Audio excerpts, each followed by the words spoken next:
नमस्कार, कान्तिपुर समाचारमा स्वागत छ। सुरु गरौँ अहिलेका मुख्य समाचारबाट। संस्थापनको एकलौटीप्रति नेपाल पक्षले संसदीय दलमै राख्यो असन्तुष्टि। विधान विपरीतका निर्णय फिर्ता नलिए एक हुन नसक्ने अडान ओली भन्छन् नेपालको स्पष्टीकरण कारबाही गर्न लायक। राजनीतिक लाभका लागि अपराधमा सौदाबाजीको प्रवृत्ति रोकिएन, अदालत बाहिरै लेनदेनको प्रयास।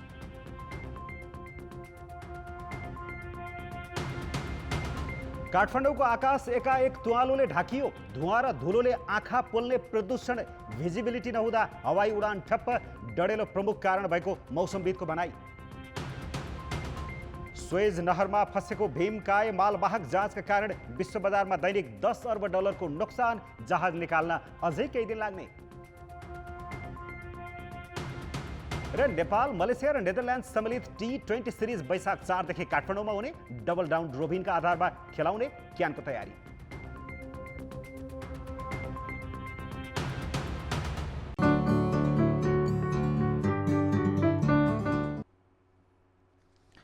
सत्तारूढ दल नेकपा एमालेको नेपाल खेमाले संस्थापनले एकलौटी र विधान विपरीत गरेका निर्णय फिर्ता नभए पार्टी एक रहन नसक्ने चेतावनी दिएको छ। प्रधानमन्त्री एवं एमाले उपाध्यक्ष केपी शर्मा ओलीले भने कुनै निर्णय फिर्ता नलिने, बरु नेता माधव नेपाल र भीम रावललाई कारबाही गर्ने सङ्केत गरेका छन्। प्रधानमन्त्रीको सरकारी निवास बालुवाटारमा आज बसेको एमाले संसदीय दलको बैठकमा उपस्थित नेपाल समूहका सांसदहरूले 2075 जेठ 2 गतेकै एमालेको कमिटीमा फर्कनु पर्नेमा अध्यक्ष ओलीको ध्यानाकर्षण गराएका थिए। वरिष्ठ नेता झलनाथ खनाल, घनश्याम भुसाल, योगेश भट्टराई लगायतले पार्टीको अभिभावक पनि भएकाले अध्यक्ष ओलीले नै एमालेलाई एकताबद्ध राख्न पहल गर्नुपर्ने बताएका थिए। विधान संशोधन तथा जिम्मेवारी हेरफेर गर्ने फागुन 28 र त्यस यताका निर्णयलाई पुनरावलोकन गर्नुपर्ने उनीहरूको माग थियो।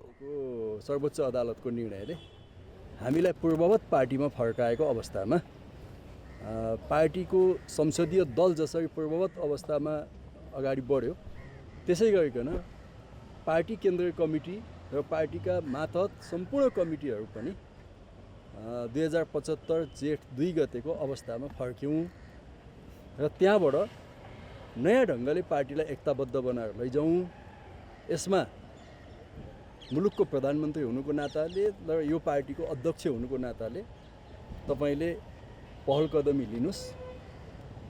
हिजोका कतिपय तिता मिठा कुराहरूलाई बिर्स्यौँ।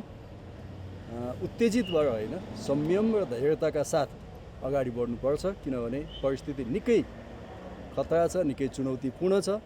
प्रधानमन्त्रीजीले त्यसलाई गम्भीरताका साथ लिनुभएको छ र उहाँले आजलाई एउटा नयाँ घटनाको रूपमा पनि चित्रित गर्नुभयो। आज एउटा नयाँ घटना घट्यो, अस्ति भाग लिन नआउनुभएको साथीहरू पनि आउनुभयो। यसले एउटा नयाँ परिस्थिति निर्माण गरेको छ। म सधैँ खुल्ला छु, छलफल गरौँ भन्ने कुरा गर्नुभएको छ। अध्यक्ष ओलीले भने दल र केन्द्रीय कमिटीका बहुमत सदस्यहरूले गरेका निर्णयमा फर्कन नसकिने अडान राखेका छन्। बरु केन्द्रीय कमिटीले सोधेको स्पष्टीकरणको जवाफ चित्त बुझ्दो नभएकाले वरिष्ठ नेता माधव नेपाल र भीम रावललाई पार्टीमा विधान विपरीत काम गर्ने र सडकहरूमा बसेर पार्टी अध्यक्षलाई हटाउने, दलको नेता हटाउने सम्मको काम तपाईँहरूले गर्नुभयो। हामीले त कम्तीमा त्यति त गऱ्यौँ नि त भन्दै प्रधानमन्त्रीले के भन्नु भने 4 जनाको 2 जनाको स्पष्टीकरण आएको छ, त्यो स्पष्टीकरण चाहिँ अत्यन्त नकारात्मक छ, त्यो कारबाहीको भागीदार छ। प्रधानमन्त्रीले भनेको शब्द त्यही नै हो।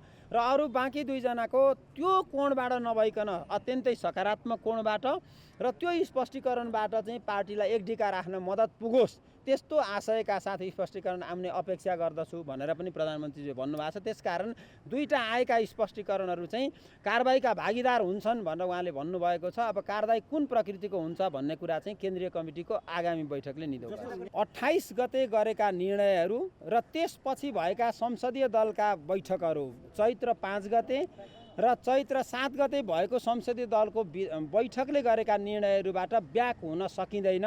बैठकमा केही साथीहरू अनुपस्थित हुनुभयो, तर पार्टी विधिसम्मत तरिकाले निर्णय गरेको कारणले गर्दा फिर्ता हुन सकिँदैन भनेर एउटा भन्नुभयो।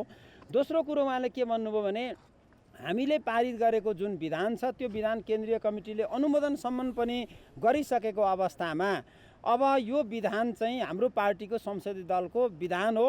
आवश्यक पर्यो भने समयक्रममा कालान्तरमा त्यसलाई संशोधन गर्न सकिन्छ। अपरिवर्तनीय र असंशोधनीय छैन, तर अहिले नै यो विधानमा तलमाथि गर्न सकिँदैन भन्ने कुरा पनि उहाँले प्रश्न गरिसक्नु भएको।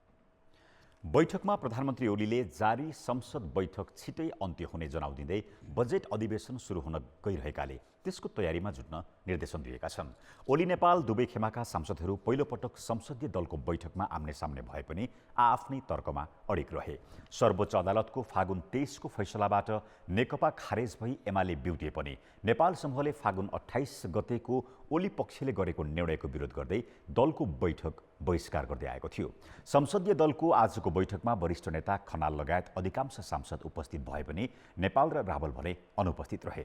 दलको बैठक अघि नेपाल समूहले केन्द्रीय सदस्यको भेला गरेको थियो। यसैबीच प्रदेश 1 का मुख्यमन्त्री शेरधन राईले शुक्रबार मन्त्री परिषद विस्तार गरी 9 सदस्य बनाएका छन्। नवनियुक्त 4 मन्त्रीले प्रदेश प्रमुख सोमनाथ अधिकारी समक्ष र 2 राज्य मन्त्रीले मुख्यमन्त्री समक्ष शपथ ग्रहण गरे। टङ्क आङबुआङ आर्थिक मामिला, उषाकला राई सामाजिक विकास, रामबहादुर मगर भूमि व्यवस्था तथा अम्बिर बहादुर गुरुङ भौतिक पूर्वाधार मन्त्री नियुक्त भएका छन्। माओवादी संसदीय दलका नेता तथा तत्कालीन नेकपा संसदीय दलका उपनेता आङबुआङले मुख्यमन्त्री राई विरुद्ध अविश्वासको प्रस्तावमा हस्ताक्षर गरेका थिए। पछि एमाले संस्थापनमा प्रवेश गरेपछि फागुन 28 गते एमाले केन्द्रीय सदस्य मनोनित भएका थिए। त्यस्तै मगर र गुरुङ राज्यमन्त्रीबाट बढुवा भएका छन्। यसैगरी भूमि व्यवस्था राज्यमन्त्रीमा कला घले र उद्योग राज्यमन्त्रीमा राजकुमार ओझा नियुक्त भएका छन्। अविश्वासको प्रस्ताव ल्याउने सुइको पाएपछि मुख्यमन्त्री राईले गएको पुस 11 गते आर्थिक मामिला मन्त्रीबाट इन्द्रबहादुर आङबोलाई बर्खास्त गरेका थिए। पुस 12 गते सामाजिक विकास मन्त्री जीवन घिमिरे, राज्यमन्त्री जसबाया गजमेर र उद्योग राज्यमन्त्री विजय विश्वासले राजीनामा गरी मुख्यमन्त्री राई विरुद्ध अविश्वासको प्रस्ताव दर्ता गरेका थिए।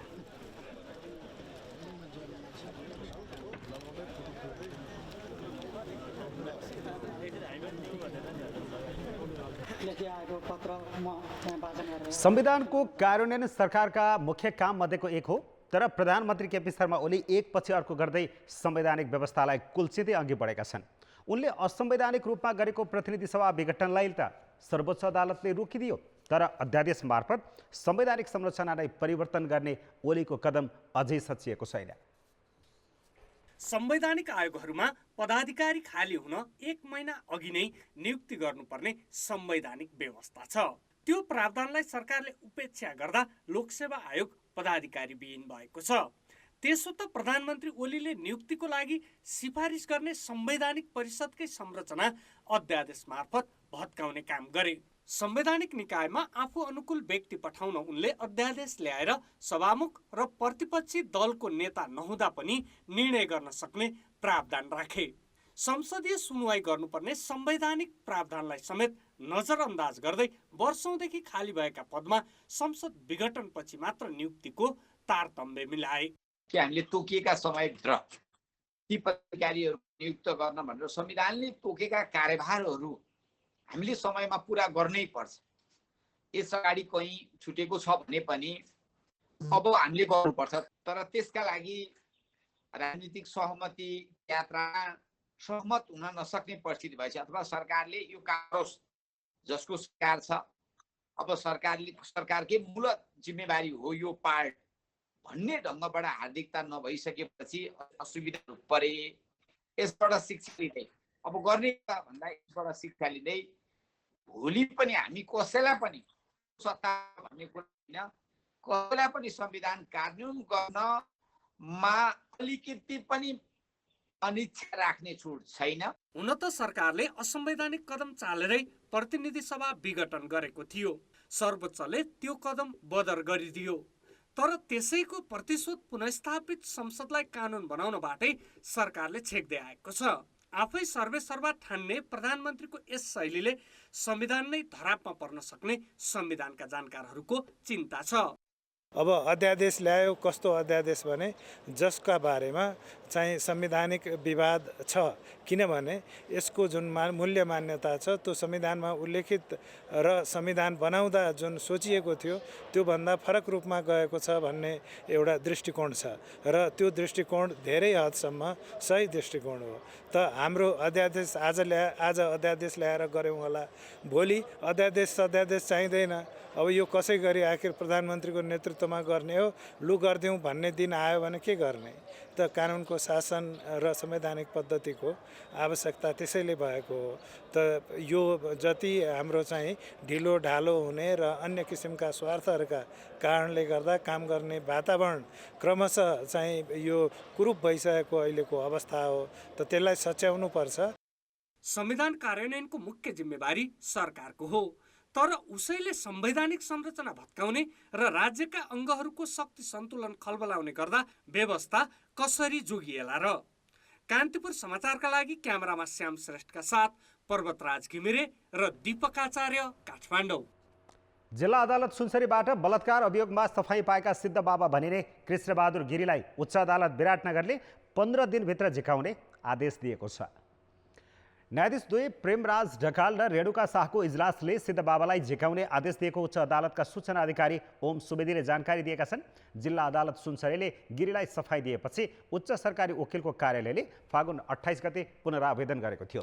गिरीलाई गत मङ्सिर 22 गते सुनसरीका जिल्ला न्यायाधीश अर्जुन प्रसाद कोइरालाको इजलासले सफाई दिएको थियो। सफाई दिने न्यायाधीश कोइरालालाई प्रधान न्यायाधीश चोरेन्द्र शमशेर राणा अध्यक्ष रहेको न्याय परिषदले उच्च अदालतको न्यायाधीश बनाइसकेको छ।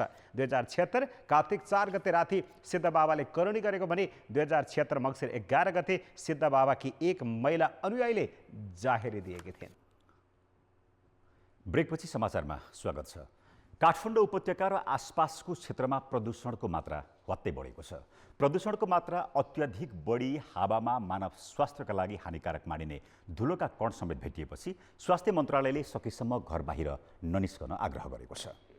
शुक्रबार दिउँसो काठमाडौँ उपत्यकाको वातावरण एकाएक धुम्मियो। बाक्लो तुवालो र धुलो मिसिएको हावाले वायुमण्डल ढाकिएपछि भिजिबिलिटी कम भयो, जसका कारण दिउँसो 2 बजेदेखि नै त्रिभुवन विमानस्थलमा आन्तरिक र अन्तर्राष्ट्रिय उडान एवं अवतरण रोक्नु पर्यो। वातावरण विभागका अनुसार वायु प्रदूषण सूचकाङ्क AQI को मात्रा भैँसेपाटीमा अहिलेसम्मकै धेरै प्रति घनमिटर 551 माइक्रोग्राम मापन भयो। त्यस्तै काठमाडौँको फोहरा दरबारमा 376, भक्तपुरमा 305, सिमरामा 248 र पोखरामा 161 माइक्रोग्राम मापन गरिएको छ।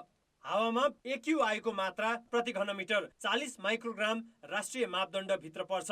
यसको अर्थ उपत्यकामा मापन गरिएको प्रदूषण निकै धेरै हो। मानव स्वास्थ्यका लागि यो तहको प्रदूषण निकै नै हानिकारक मानिन्छ। देशका विभिन्न स्थानमा लागेको डढेलोका कारण वातावरण 81 प्रदूषित भएको हो। स्याटेलाइटको डाटा पनि हेर्ने हो भने ठाउँ ठाउँमा चाहिँ डढेलो लागेको चाहिँ हामी देखेका छौँ, जसले प्रदूषण बढेको हुन सक्छ र साथै मौसमी प्रभाव पनि हुन सक्छ। त्यो डढेलोको धुवा पनि बाहिर जान नपाएर गुम्सिएर बस्दाखेरि त्यो प्रदूषण बढेको, त्यो प्रदूषणले गर्दाखेरि स्वास्थ्यमा असर पर्छ नै। त्यसैले सास फेर्न गाह्रो जस्तो भएको, उकुस मुकुस भएको जस्तै त्यो भएको हुन सक्छ। र हामीले डाटा हेर्दाखेरि पनि अहिले काठमाडौँमा विशेष गरिकन अझ काठमाडौँको दक्षिणी भेगतिर जस्तै भैँसेपाटीको डाटा हेऱ्यो भने त्यहाँ एकदमै प्रदूषण अलिक बढीको देखिन्छ। वायुमण्डलमा धुलोसँगै धुवा पनि मिसिएकाले आँखा पोल्ने समस्या देखिएको छ। वायु प्रदूषण निकै बढेकाले स्वास्थ्य मन्त्रालयले सतर्कता अपनाउन आग्रह गरेको छ। उसले घर बाहिर नबस्न, नखेल्न, व्यायाम नगर्न र अत्यावश्यक नभई सवारी साधन नचलाउन भनेको छ।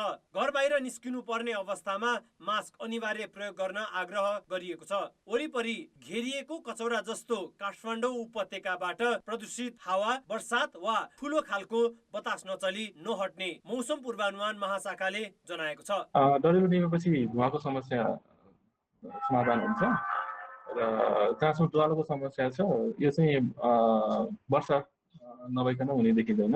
वर्षा भएपछि मात्र हटेर जाने देखिन्छ। अझ केही दिन चाहिँ रहने देखिन्छ ज्वालोको समस्या।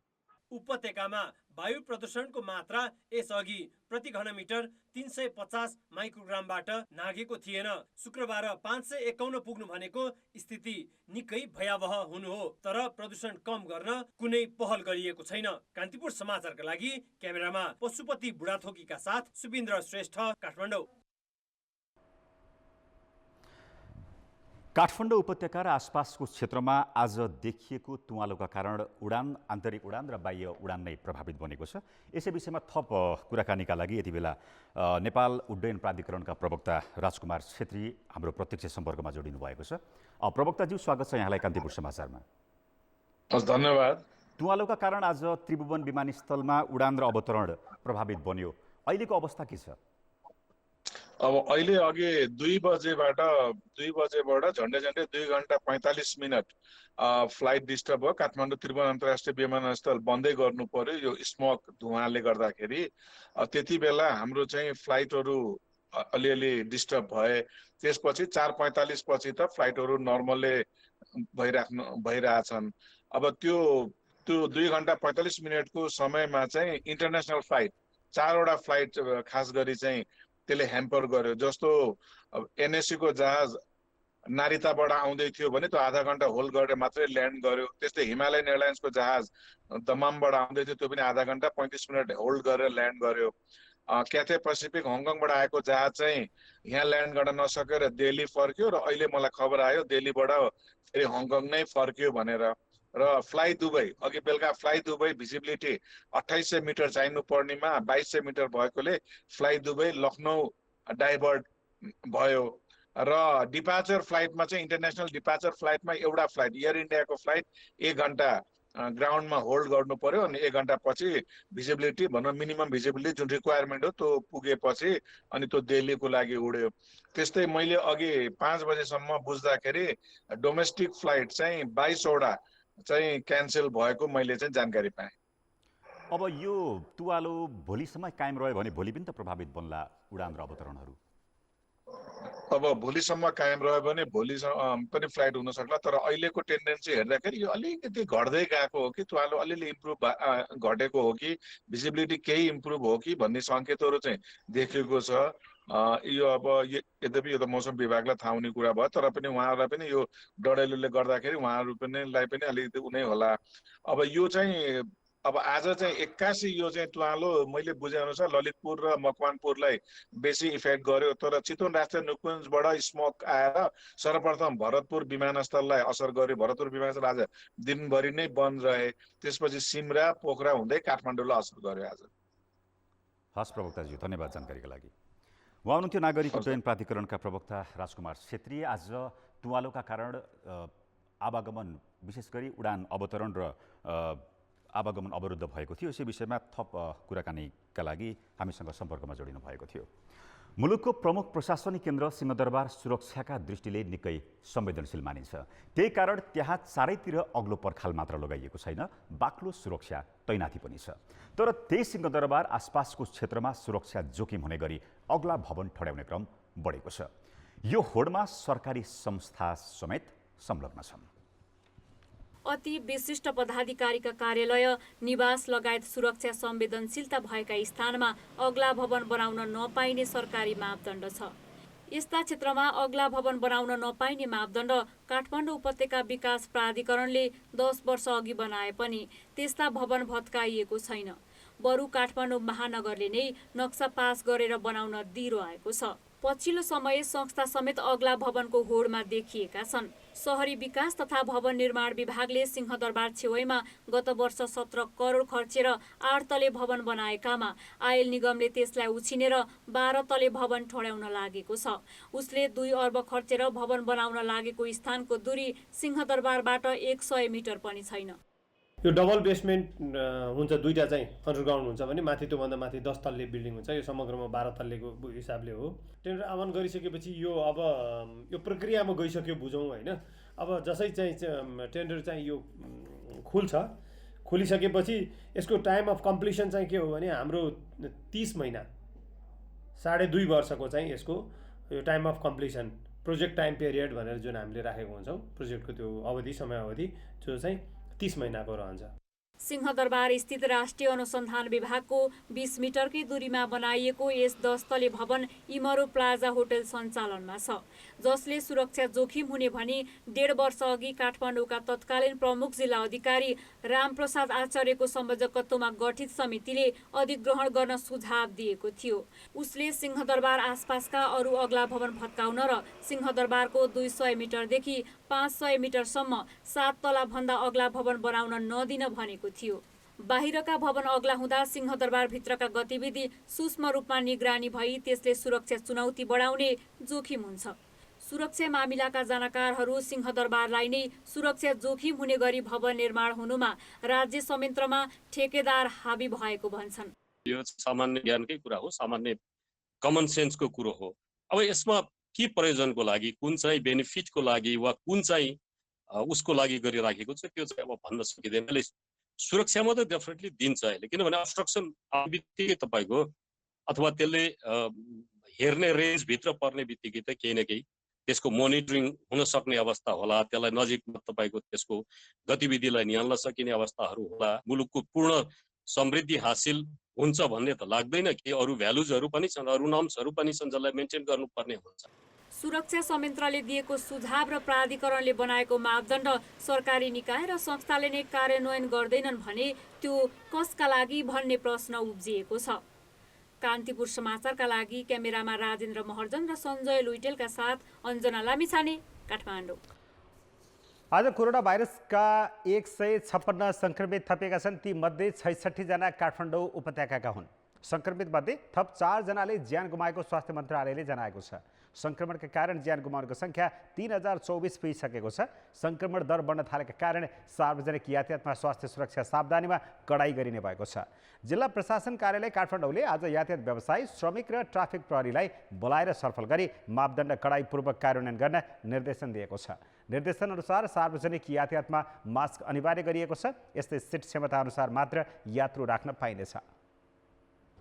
क्षेत्रमा अब आजैदेखि लागू हुने गरी अनिवार्य रूपमा मास्क लगाउने, त्यसपछि चाहिँ नि सिट क्षमता अनुसार यात्रीहरू राख्ने, भौतिक सिटको क्षमता त भौतिक दूरीलाई पनि अलिकति व्यवस्थित गर्ने र बस पार्कहरूमा चाहिँ साबुन पानीको अनिवार्य व्यवस्था गर्ने, हात धुने व्यवस्था गर्ने र माइकिङको व्यवस्था गर्ने र अब यो चाहिँ जनचेतनालाई चाहिँ व्यापक रूपमा फैल्याउने र चाहिँ अनुगमनलाई चाहिँ प्रभावकारी बनाउने भन्ने निर्णय भएको छ।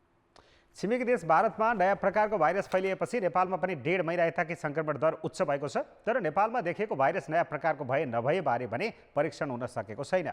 स्वास्थ्य मन्त्रालयले जोखिम बढेको निष्कर्षसहित बिहिबार कोभिड-19 सङ्कट व्यवस्थापन केन्द्रलाई 8 बुँदे सुझाव दिएको थियो।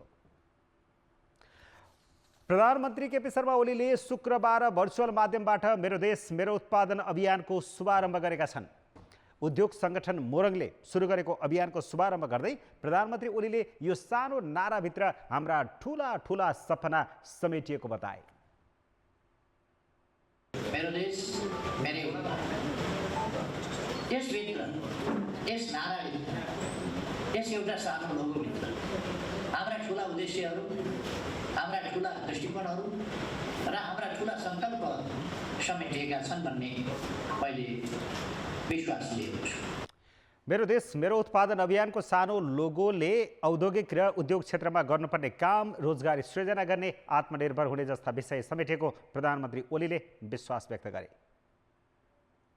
हामीले आफ्नो उत्पादनको उपभोग गर्ने अभ्यास, आदत हाम्रा देशवासी दिदीबहिनी दाजुभाइहरूमा अभिवृद्धि गर्नुपर्ने कुरा र हाम्रो उत्पादनलाई उपभोगको आवश्यकता अनुसार मात्रै होइन, उपभोगभन्दा बढी अझ धेरै हामीले उत्पादन गर्न सक्ने र विदेश निर्यात पनि गर्न सक्ने स्थितिमा हाम्रो उत्पादनलाई पुर्याउने।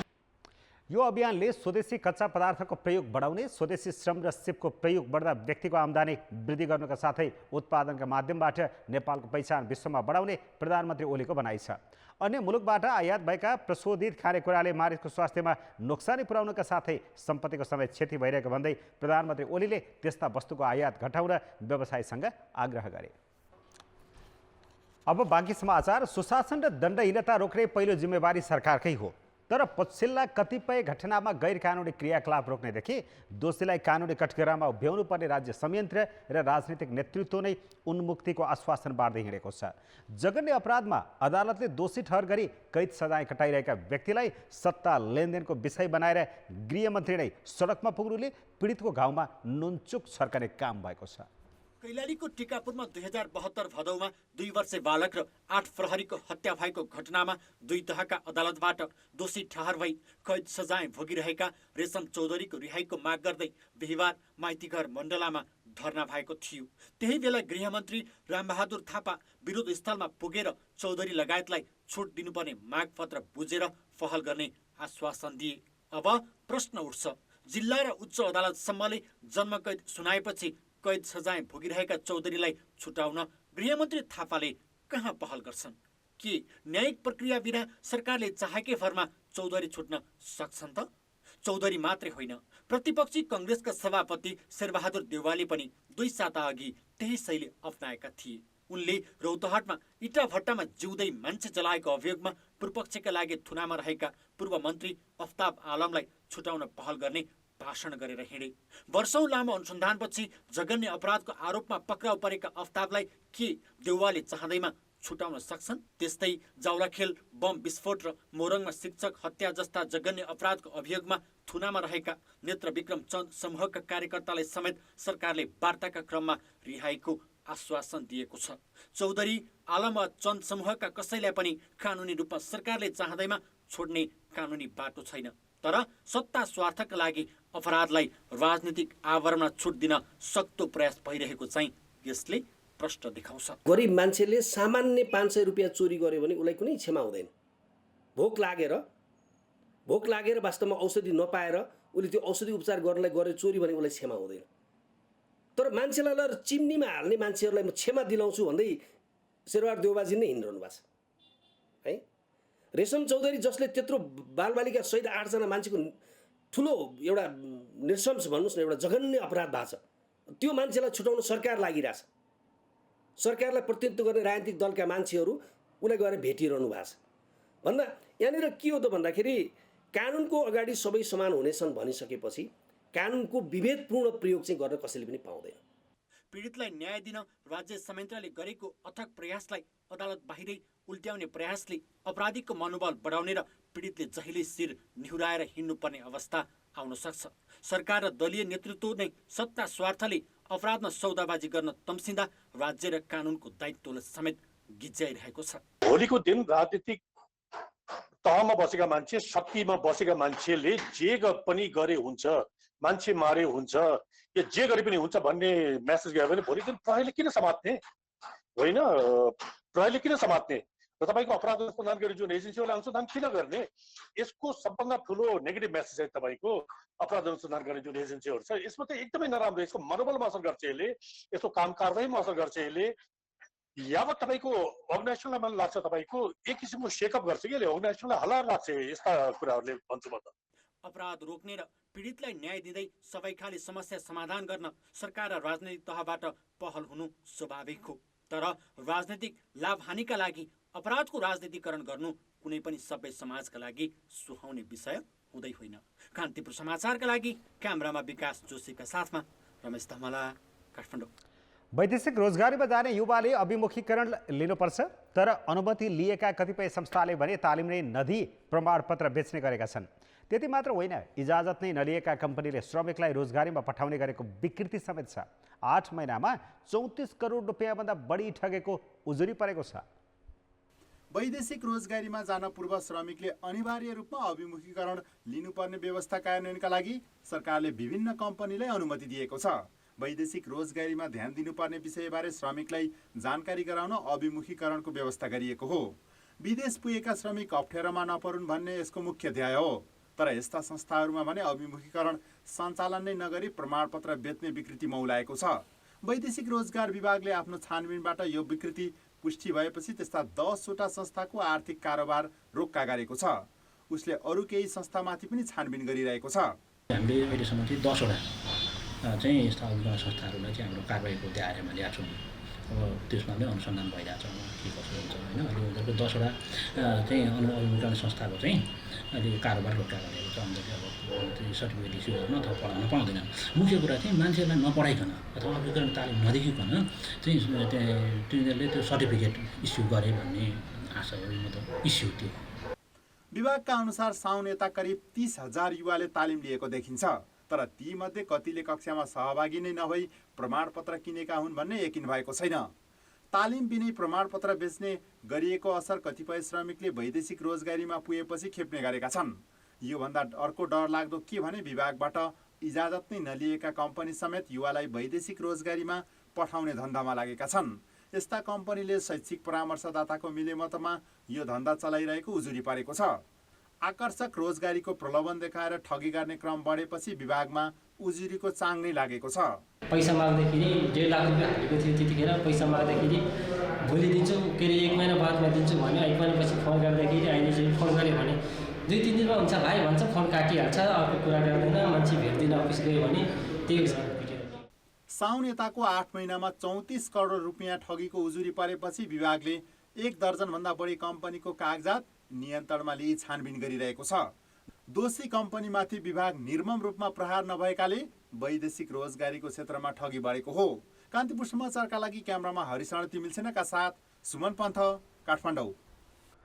अब जनमतको अन्तिम परिणाम। जनमतमा हिजो हाम्रो प्रश्न थियो, त्रिदेशीय कप फुटबलमा नेपालको प्रदर्शन कस्तो लाग्यो? ए उत्तम, बी औसत र सी अझै राम्रो गर्न सक्थ्यो। जनमतको नतिजा यस्तो छ, ए उत्तममा 21%, बी औसतमा 32% र सी अझै राम्रो गर्न सक्थ्योमा 47% मत प्राप्त भएको छ। अब आजको प्रश्न। जनमत। आज हाम्रो प्रश्न छ, वैदेशिक रोजगारीका नाममा ठगीको क्रम किन नरोकिएको होला? ए फितलो नियमन, बी राजनीतिक संरक्षण र सी चेतनाको अभाव। जनमतको अन्तिम परिणाम भोलि बेलुकी 8 बजेको कान्तिपुर समाचारमा प्रसारण गर्नेछौँ। कृपया न्युज स्पेस ए, बी वा सी टाइप गरी 34001 मा SMS गरी आफ्नो मत व्यक्त गर्नुहोला।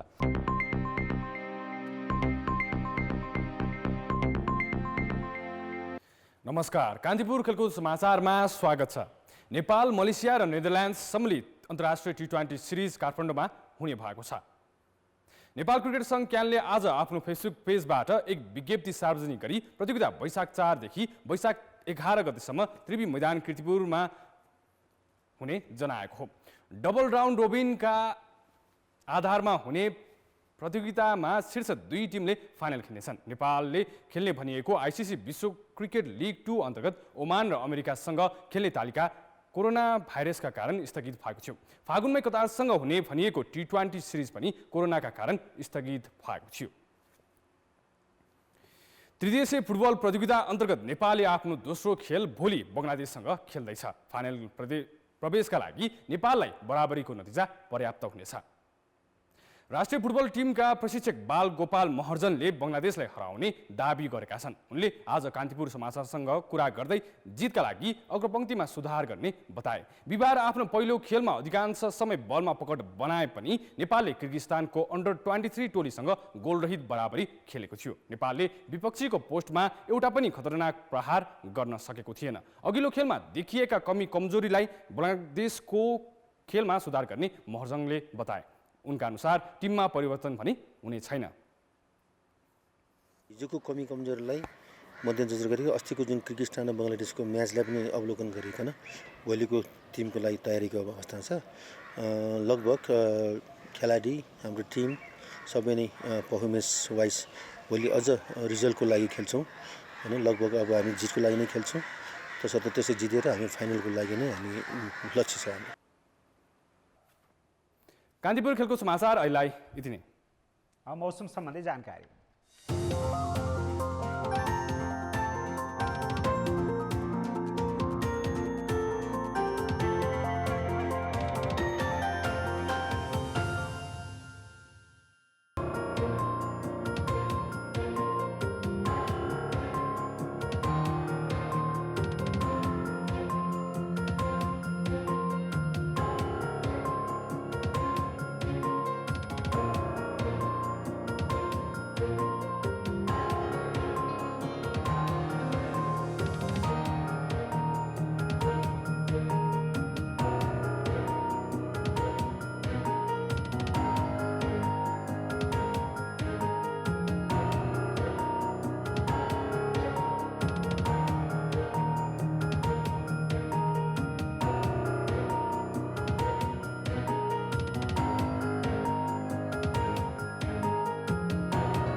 कान्तिपुर समाचार अहिलेलाई सकियो। कान्तिपुर टेलिभिजन हेर्दै गर्नुहोला। नमस्ते।